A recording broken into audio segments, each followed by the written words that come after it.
Hey guys, I'm Logan with FLYMOTION. Today we're going to be going over the BS60 intelligent battery station for the Matrice 300 RTK. Let's get into it. As you can see, there are 8 slots. You're going to see we have 4 batteries in the front 4 slots. There's a second line behind that with 4 more slots. Additionally, up top, it's going to have 4 slots here for the WB37 batteries.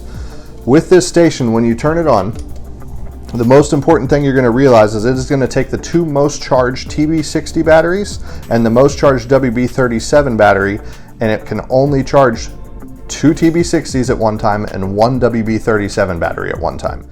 With the new Enterprise DJI smart controller here that comes with your Matrice 300 RTK, you're actually going to notice that it has on the back side a section here to put in a WB37 battery. With the WB37, in addition to the internal battery storage, you're going to get about 4.5 hours worth of battery life from the controller. Alright, so real quickly we're going to go over the status bar here for the BS60 battery station. When you see these 2 blinking green lights right here, what that means is those particular batteries, these 2 here that are marked B, are currently updating.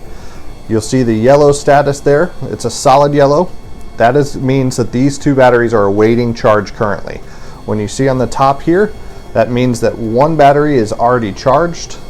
The second battery here is also charging, so it will only, like I said, charge 1 at a time of the WB37s and 2 of the TB60s. So that's going to be your battery status indicator there. Hey guys, thanks for watching. Go ahead and like this video and subscribe to our channel for more content just like this.